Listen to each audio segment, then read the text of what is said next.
A paz do Senhor, queridos irmãos, estamos aqui para mais uma aula da Escola Bíblica Dominical, como sempre dizemos, uma fonte de aprendizado.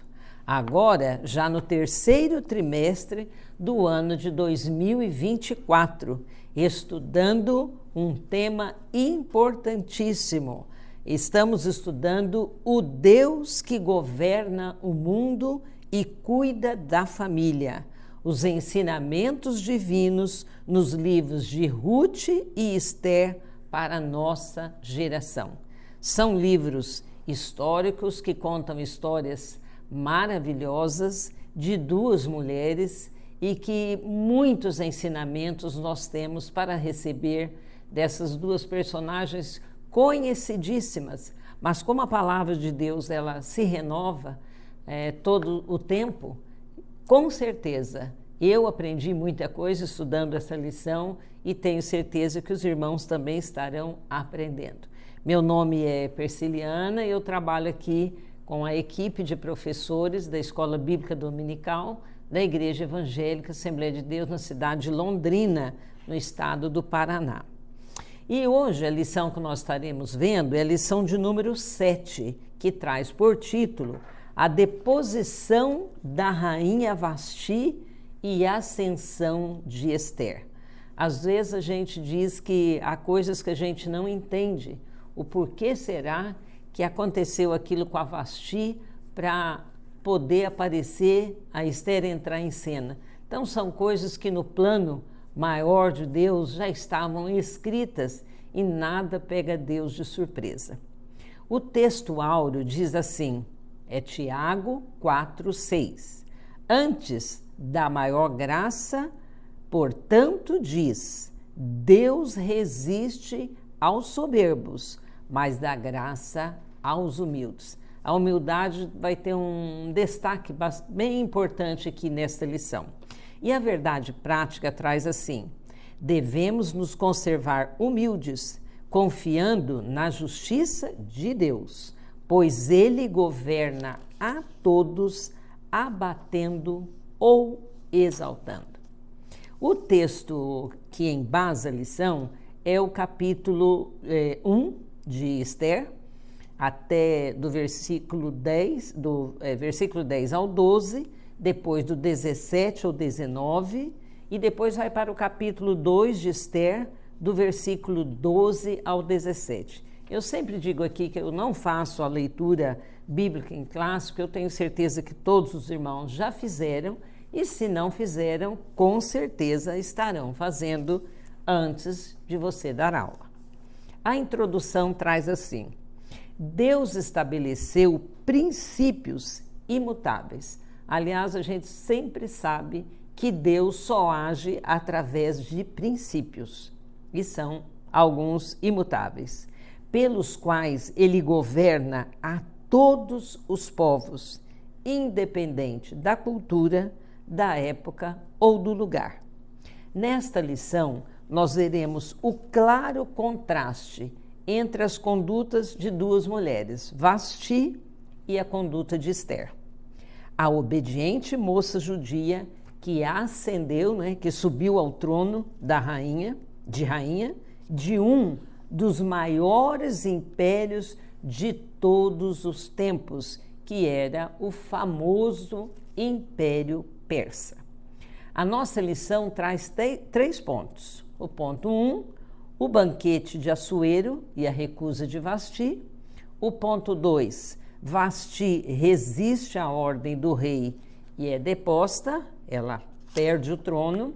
E o terceiro e último ponto, Esther, a judia, se torna rainha numa terra estranha.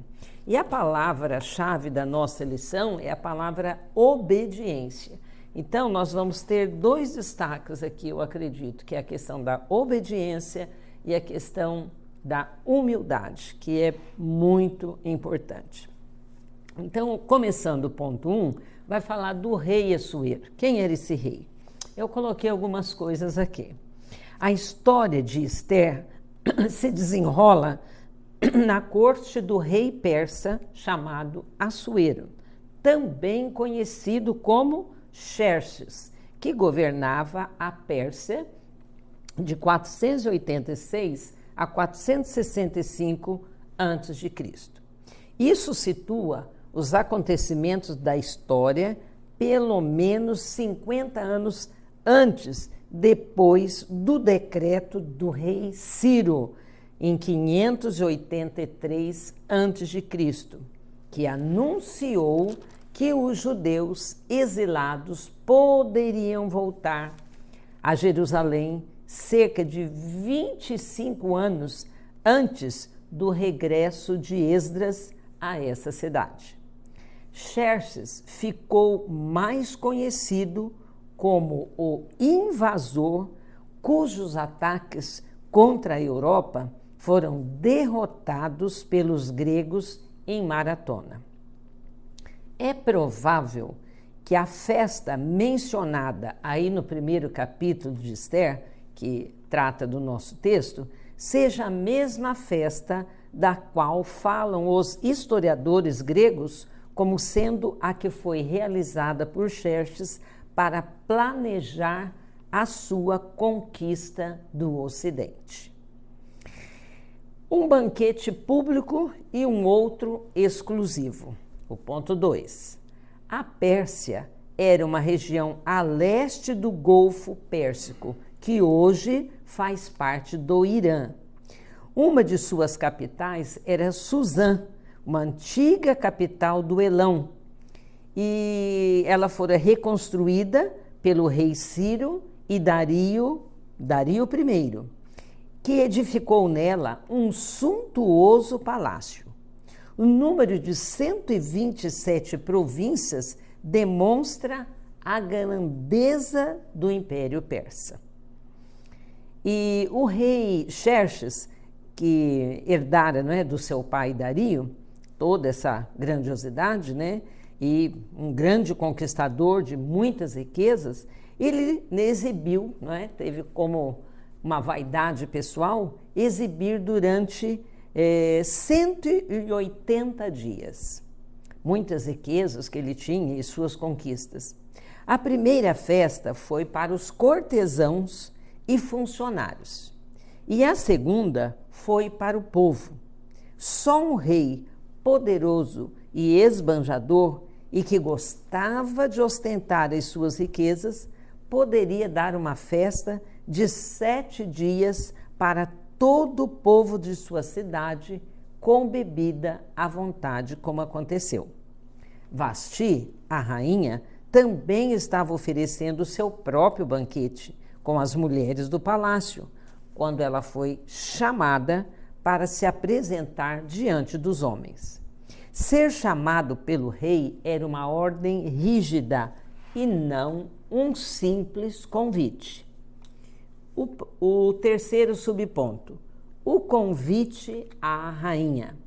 Segundo o relato bíblico, no 7º dia de um banquete oferecido pelo rei no jardim do palácio, para todo o povo, do mais rico ao mais pobre, ele que já estava embriagado o suficiente, por causa do vinho que estavam bebendo, pediu o que em condições normais não pediria.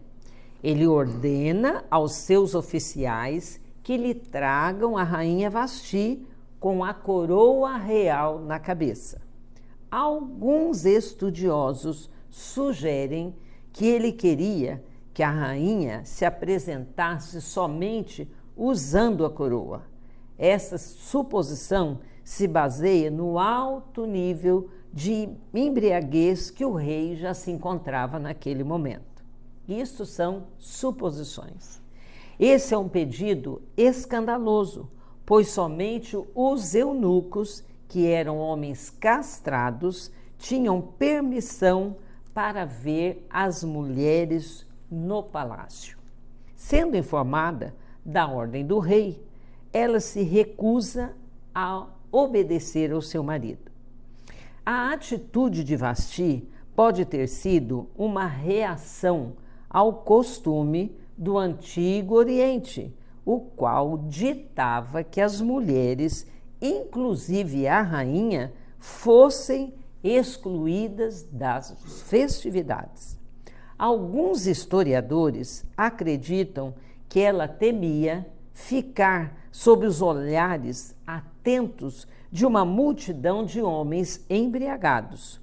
Outros sugerem que, na época, ela estivesse grávida de seu filho Artaxerxes, que nasceu naquele mesmo ano, 583 a.C., e que, por isso, não achou conveniente exibir-se diante daquele bando de homens embriagados. O ponto 2 diz o seguinte: Vasti resiste à ordem do rei e é deposta. O primeiro, a recusa da rainha. A decisão de Vasti de desobedecer à ordem de Assuero, provavelmente supondo que depois ele a perdoaria, foi um erro grave. O soberano havia anunciado a sua chegada diante dos seus convidados, fazendo com que a sua recusa também se tornasse pública e que o rei fosse humilhado na presença dos seus súditos. O 2, a aplicação da lei. O rei e seus conselheiros perceberam imediatamente que poderia haver repercussões desastrosas em todos os lares, visto que outras mulheres, outras esposas, poderiam seguir o precedente da rainha. O rei agiu de acordo com o conselho dos seus oficiais, enquanto, ao que parece, a própria Vasti tomou a decisão insensata de desafiar seu marido e rei. Um decreto foi emitido e Vasti acabou sendo destituída da sua função de rainha. Grave, né? O terceiro, a sentença de Vasti. A rainha Vasti foi deposta para que a sua desobediência não servisse de mau exemplo para as outras mulheres. Aproveitando-se do ocorrido, os conselheiros lhe atribuíram um contexto mais amplo e sugeriram a proclamação de um novo decreto real com efeito local, que a rainha Vasti nunca mais comparecesse à presença do rei e outra fosse coroada em seu lugar, e com efeito geral, que todo homem do reino fosse senhor em sua casa. Olha a reflexão, a repercussão da atitude dessa mulher. A lei irrevogável dos persas e dos medos, ela era conhecida de todo o mundo antigo. A seriedade dos decretos reais persas, nós podemos conferir, eu anotei aqui o texto de Daniel, capítulo 6, 8 e também do 12 ao 15. O terceiro ponto vai dizer o seguinte: Ester, a judia, se torna rainha em terra estranha. Então aqui já vamos entrar com um novo personagem que é a Ester. 4 anos depois, o subponto 1, com Vasti banida de sua função de rainha, o rei, depois de um tempo, refletindo sobre tudo que havia acontecido e sobre o decreto a respeito, dela, ele então vai conversar com aqueles que o orientavam ali no palácio. E os conselheiros chegam e falam ao rei sobre a necessidade de se escolher uma nova rainha em lugar de Vasti. Ali a frase está assim: e lembrou-se de Vasti.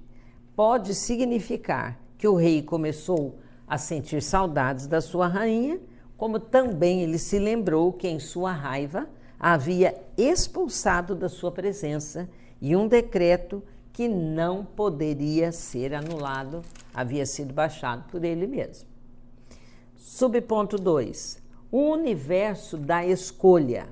Depois de algum tempo, iniciou-se a busca de uma nova rainha para substituir Vasti. Muitos judeus moravam na Pérsia naquela época, exilados de Judá, 100 anos antes, depois da queda de Jerusalém, em 587 a.C. Eles haviam sido deportados para a Babilônia, que por sua vez fora conquistado pela Pérsia. Mordecai e sua prima órfã Esther estavam entre os exilados, vivendo cerca de 1.000 quilômetros a nordeste de Jerusalém. Como qualquer outra jovem, virgem e formosa, Esther foi levada para o harém do rei, porque essas moças eram convocadas, arrancadas mesmo de suas casas, e 2 requisitos eram totalmente observados. Elas tinham que ser formosas à vista e virgens.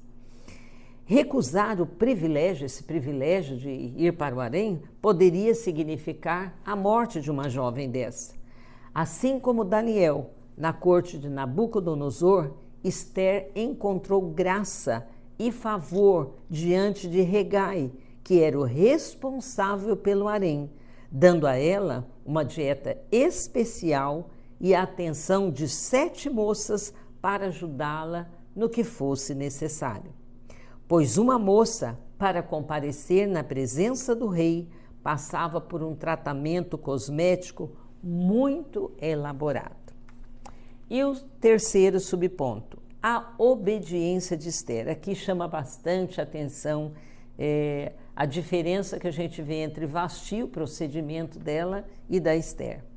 Aconselhada por Mordecai a manter segredo de sua origem judia, passou os 12 meses seguintes aguardando seu encontro amoroso com o rei.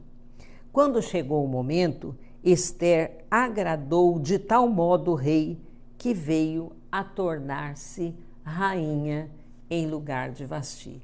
Então a gente vê aqui nessa situação, para Deus não existe surpresas, Tudo isso já estava no plano original de Deus, da saída de Vasti, essa rebelião, ela não querer comparecer ali no banquete, para que pudesse Esther vir ao palácio e ser escolhida pelo rei.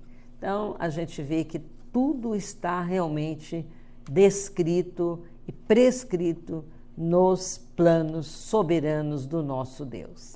E a conclusão diz assim: Esther havia chegado ao posto em que no tempo oportuno, quer dizer, no tempo de Deus, seria um instrumento para cumprir os propósitos divinos. Um dos atributos incomunicáveis de Deus é a sua presciência. Deus conhece todas as coisas. Somente Ele conhece de antemão todos os acontecimentos futuros.